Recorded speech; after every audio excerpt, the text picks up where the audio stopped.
And we're live. All right. Okay, sounds good. It's amazing what we can actually create with the help of technology as far as reaching out to people all around the world. I'm in Australia, and I actually did a little kind of window reflection of beautiful nature that I actually get to see out of my space. And Tim, where are you? I'm actually in Gympie, Queensland, about an hour north from where you guys are at Noosa. I'm sort of more inland. Yeah. Yeah. So if you guys can hear Tim's accent, that's the Australian accent, which I really love. But I am so grateful, Tim. I actually, I've known your wife kind of from a distance for a while, and I've seen you off and on in different places. And you actually were in one of the classes I attended here in Noosa. You were at the Right Voice for You certified training class. And during the class, you actually went up on stage and shared what you know about what's possible with climate change. And I had never heard it the way you said it. And yet it seemed so simple. And yet the message, I thought, like, we got to get this out in the world somehow. So thank you for accepting the invitation to come on this Facebook Live. And I guess I just want to know more about what is it that you know, what can you invite the world to become aware of, and where can we be a greater contribution to the planet? And Tim, is there anything you want to say? Like, people might not know who you are or anything about you as well. Well, basically, Sylvia, I've been practicing Access since about 2006. And look, to tell you the truth, the last couple of years, I've probably had a few years off, and we just had other things come up in our life. But it was funny, I was going to go to the facilitators class, and things showed up in the business, and I didn't quite make it. But I said to Tanya, stuff it, I'm going to go to Chris's class. And it was great that Chris just opened it up for anyone who wanted to come along, and not necessarily go on to be a facilitator at Right Voice for You. So I went, and it's just amazing when you make those choices, what shows up. Because I had no intentions of even speaking. and I got up and spoke, and here we are. But basically, I've got a plumbing business, and we've also got a farm. I've been involved with the land, working on the farm as a kid growing up, and it just amazes me what actually is possible with the planet if we sort of tap into the natural energies that are available to us. And I love like what's actually available to us, because that is the conversation. It's like what we don't know is at our fingertips, or really of who we be on the planet. I mean, for me, there is this, as I'm here in Australia and different parts of the world, I have so much gratitude for the planet. It has so much variety and in this like nurturing sense that I would love for this planet to continue to exist, thousands, millions of years in the future. And yet there's something going on with our climate that you were saying, that there's that sense and urgency to actually be something different. So can you speak to that? Yeah, well, like in Australia at the moment, there's so much anxiety and so much doom and gloom about where we're heading with the climate, because Australia isn't one of those marginal countries where our weather is like always erratic, and we get marginal rain, and we usually tend to have more sort of dry periods than wet periods. And like I said, there's just so much anxiety, and no one knows what to do. But there is so much we can do if people would ask questions and look at nature and look how nature repairs things and function from there, instead of functioning from, sometimes I call it our mechanical mindset, that if we do this, this and this, well, this will happen. But so basically what I spoke about at the Right Voice for You class was that if you look at the scenario of drought, like what is drought, what causes drought, and basically from my knowledge of the land and from my practices of biodynamic farming, drought is basically just disorganisation in the atmosphere. And what I mean by disorganisation, it's just all the energies get disorganised, and it doesn't allow the Earth to function as it normally would function, and the processes that the Earth goes through to have rain and dry periods to function normally. And we contribute to those disorganised energies in the atmosphere. And all we basically need to do is help correct those disorganised energies, and the planet will function as it would normally function and send more regular rain, and everything will just function in a normal sort of pattern. But the trouble is we tend to interfere and create these disharmonious energies which cause the planet to function in a way which it would not normally function. So if what I just, went on to say is, there's sorry, one thing Sylvia, that one thing you said there about the disorganization and the energy, also like that anxiety and worry and frustration that we are and can sometimes, you know, do so much. I'll say I do, but I guess, you know, it's something that I've been aware of too. Like we talk about, let's save the wells, let's save the planet and all this energy. And there's so many organizations that do that, but with this energy of we got to fight for something. yeah, And I was aware of years ago going, wait, that's the same energy. Like, you know, people killing the wells or people out to save the wells, but there was the same energy of fight. And I thought, there's got to be something different. Like I was always aware of that there was a sense of who I be in my daily interactions will actually contribute greater than going out and fighting the people on the ships, or, and not that that's wrong, but I am really curious about what else you can say about the energies, because we are energetic beings that maybe a lot of people that don't know the Access Consciousness tools, Access Consciousness, that's what it invites us to acknowledge, that we are energetic beings, that we can create lots of change by changing the energy of a situation, of the points of views that we have. And so, yeah, anything else you can add to that? well, basically, Sylvia, what it is, it's the best way to explain it to people is in terms of how we do the body processes in Access. Body processes are basically just becoming aware of where the energy is stuck in someone's body and placing your hands there and using your energy and the energy of the Earth to allow that energy to change. So, and for people that are not in Access, the best way to describe it to you people is if you go into a room of people and you can feel the anger in a room, or you can feel a certain energy in a room, like people might be happy or they might be sad or they might be angry. But basically all it takes is one person to go into that room and they can change that energy into whatever it, like say it's a room full of angry people, one person can go in there and change that to a room full of happy people.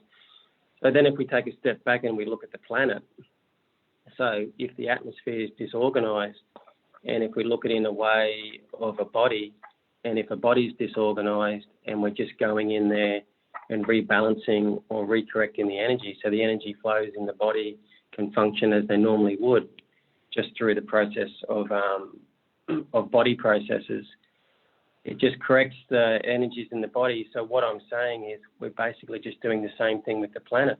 We're just asking those energies in the atmosphere to recorrect themselves so that they can function as they would, so everything flows in a normal pattern. So we have a bit more normality in our rain and our normal growing periods. And it's basically as simple as that. Does that sort of explain it a bit better, Sylvia? It does, and I get that. You know, we have functioned so many years, like you said, almost like this mechanical and thinking of what do I need to do, like you know, to change this, and yet there is this sense of what you're saying of what we can do, but it's also the willingness I get is also to acknowledge that there is a being that we each be that contributes, would you say, to like the wave of energy that's out in the world? Yeah. And that's what it is too, like it's all of us putting our energies together and helping create that change. But I think at the moment, the anxiety and the worry and the fear of us not having a future on this planet is also contributing to that disorganisation in the atmosphere, because we've got to remember we're electrical beings and the Earth is an electrical being and body as well. Like the earth is negative and the atmosphere is positive. So if you don't have a connection between the two, and which is what happens when the atmosphere gets disorganized, when the two don't join together and function, you can't have a normal weather pattern. Or what? When I say normal, I mean a weather pattern that allows the earth to sustain itself. And like in Australia at the moment, that's just not happening. We're getting just that erratic drought weather, then we seem to get the erratic rain. There's just no, probably what the best word is, constant rain or basically constant growing periods. So yeah, we need to all band together and try and correct those imbalances as we would do with someone's body. And it's basically as simple as that. So what I might do is explain to people how we do it in biodynamics. So biodynamics is a modality of farming, and it's widely known across the world. So what actually happened was back in the 80s, there was a couple of American farmers that got together and they started practicing with a few different types of homeopathic remedies. And what they noticed is when they put certain homeopathic remedies out on the soil, it would actually change the weather. And so what they realised was that in doing those homeopathic remedies, they actually contributed to bringing the weather back to its normality and allowing the rain to come. And what I realised is we can actually be the energy of those homeopathic remedies and actually physically change the energies ourselves. So if we could invite people, I mean, I would invite everybody, if you don't know about Access Consciousness, to explore accessconsciousness.com. And we'll put up different links. I know that Tanya, your wife, was mentioning you guys have done other talks and interviews that we can maybe share with the world to get a little more information. And yet, I mean, it does sound simple. And I remember talking to you, Tim, after the class and going, it sounds simple, but we haven't really heard it this way. And for me, the tools of Access is really, to empower us to know that we know.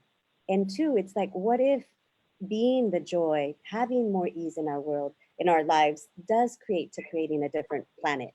So I would invite people definitely to those tools. But I'm wondering, Tim, is there anything like if you could invite people, people sometimes, I know I did at the beginning, it's like, what exercises, what tool would you recommend? What would be something people can do every day or that might contribute to changing where they're functioning from, anxiety or fear?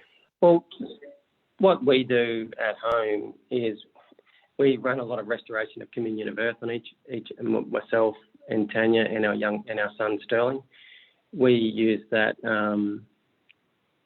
body process a lot, but we also let's share that with people in case people don't know what that is.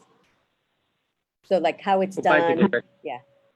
Yeah. Well, basically, restoration of communion of earth is just placing your hands on someone's feet and connecting with the earth and just allowing that energy to run through your body and change whatever needs to be changed in that person's body. But look, Tug, it's funny. I just realised probably one of the best things people can do, and Gary always talks about this, be happy, laugh, go out and have fun. And nothing stimulates the earth more than that. And it's interesting you say that because it sounds so simple and yet so very few people choose it. We have these hashtags, recently in Access, there's like get happy and stay there. That sense that we tend to be happy for a short little bit and we tend to like let it go when we're buying the drama, the trauma and the worry and the fear and the anxiety. And yet, oh my gosh, I mean, those moments, if everybody can just take a moment to think of the last time you had that really deep laugh where you're like in tears and I think about how my body actually feels. There was always this sense of like, like this, whatever that was tight in my body gets totally released. And I wonder if that's the sensation that the earth receives as we laugh, like all that contraction, all that worry, that there's this like deep breath of, that felt so good. And yet it's such a different energy when we cry and we're upset that it just contracts and holds everything Yeah, go ahead. Yeah, well, it just as you spoke, I got the energy of that. I could feel that you can feel the lightness in the earth straight away just from you talking about that, because as you spoke about it, you could pick up the energy of your body's excitement, of that laughter and that joy. And that is probably one of the main things that will contribute to changing the weather and allowing some normality to function on this planet with the weather. It's probably the best tool that anyone can do, because when as you know, when you're laughing, you're not worried about climate change. No, it's not a word. And it's interesting. I have a friend recently that there was like, what if we added more things to our lives that made us smile? Because that sense of a smile is this energy of like, oh, like you're just adoring something, enjoying something. And we were out looking at some antiques, and there was this little turtle, and it was this precious little turtle dish. And he was like, should I get it? And I'm like, well, will it make you smile?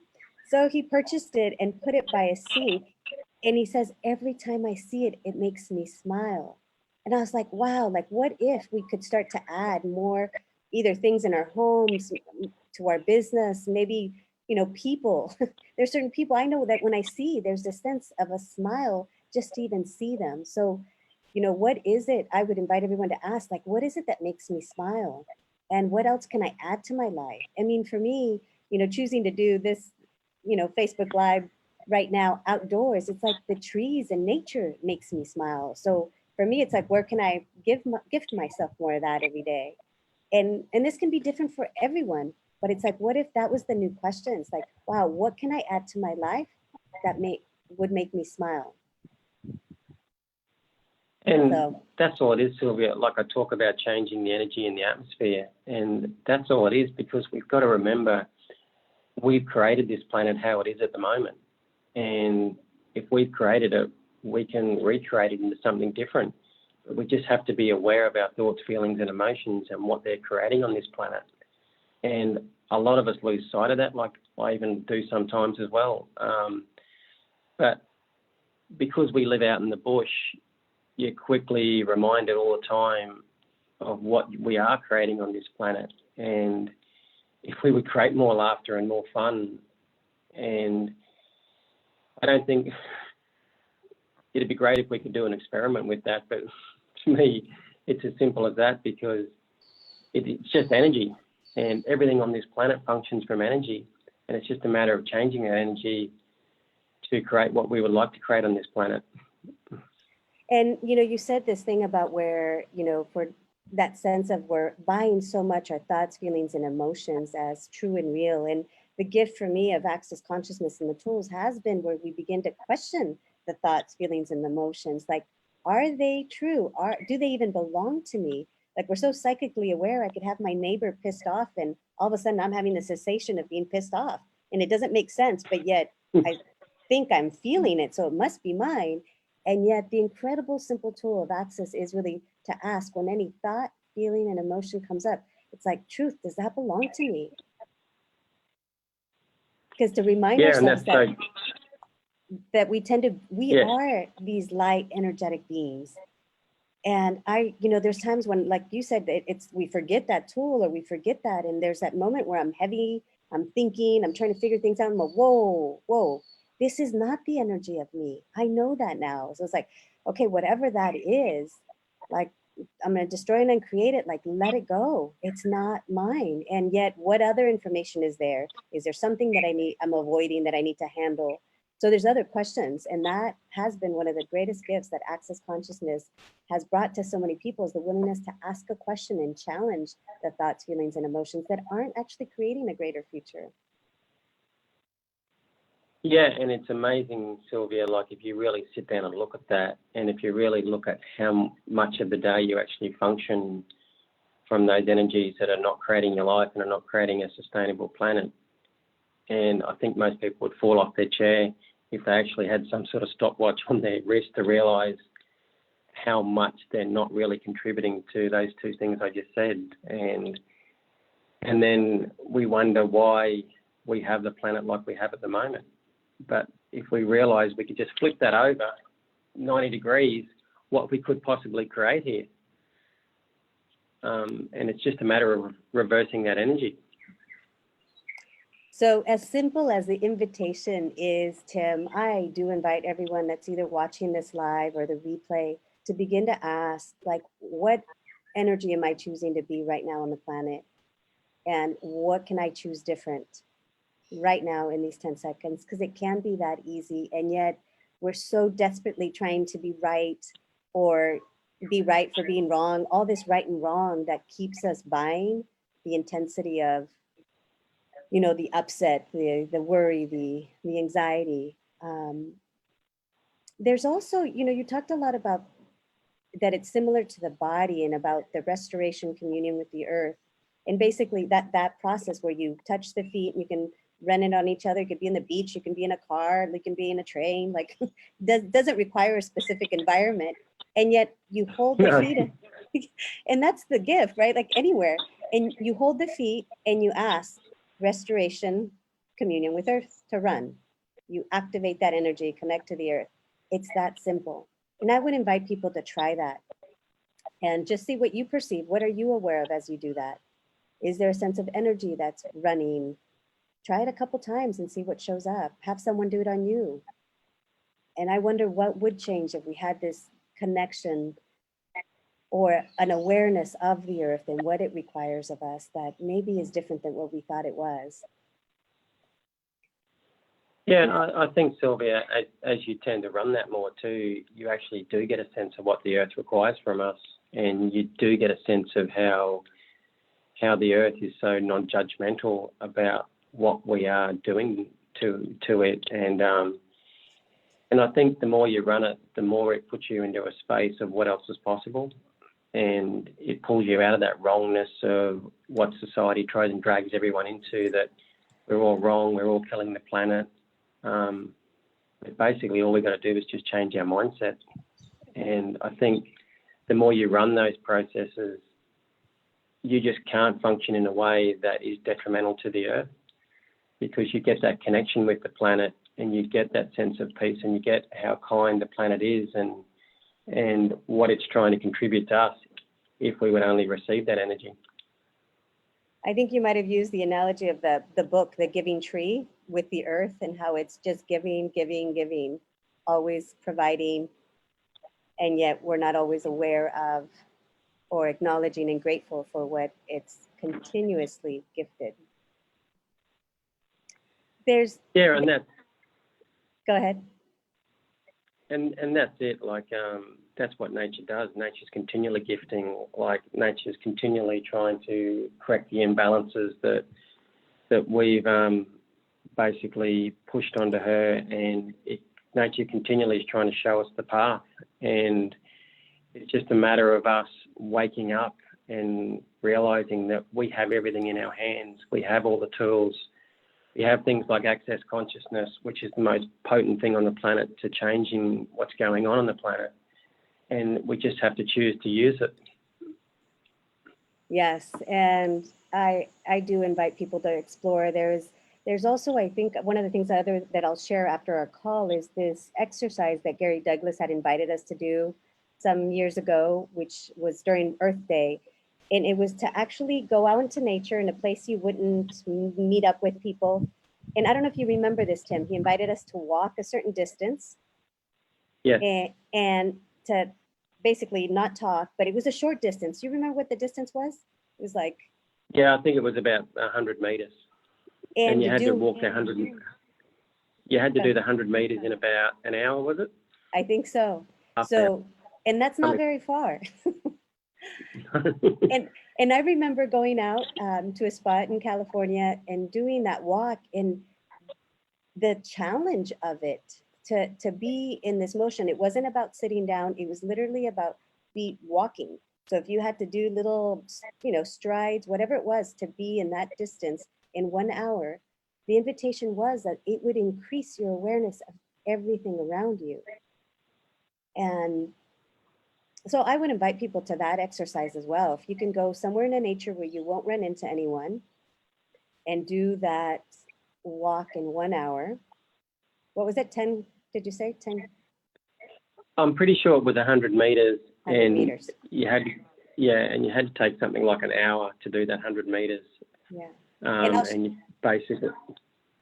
Yeah. So, but for me, it was like, wow, how much is around us? How many different things can we increase our awareness? Like you said, like we do have an awareness of what the earth requires if we'd be willing to listen.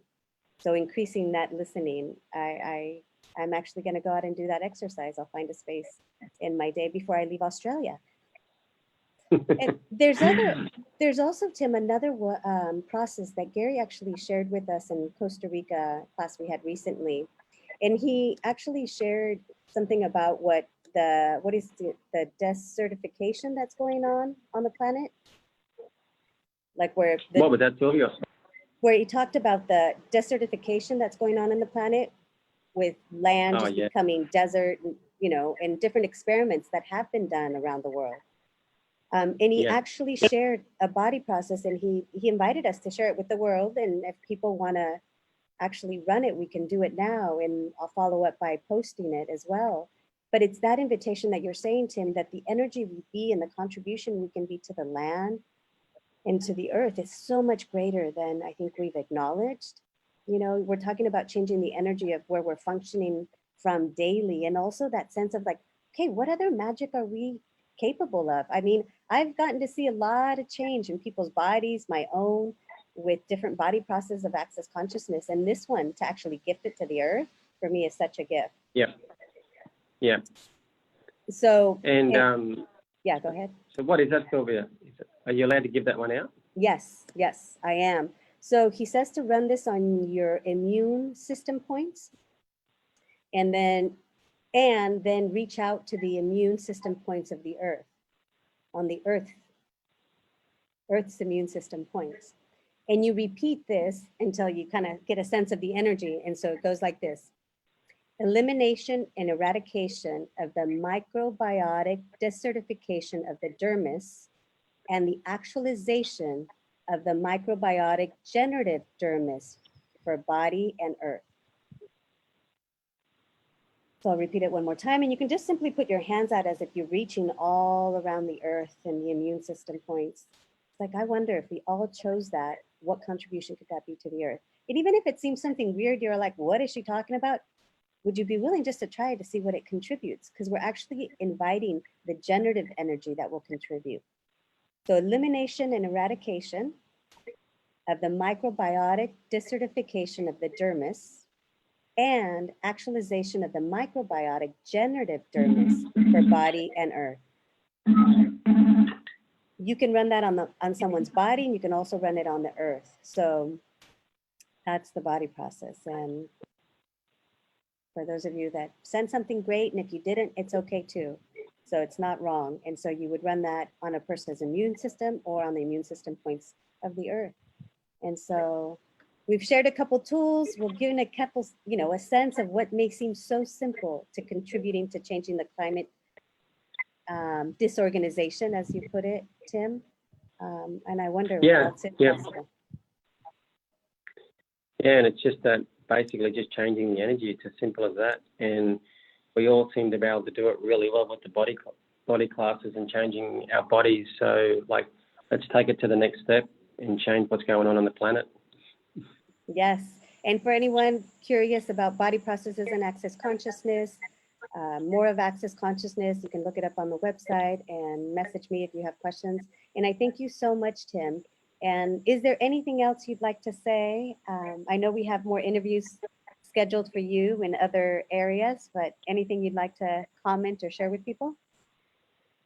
Oh, look, Sylvia, I just really hope people realise that the power that we are as human beings, and I really would hope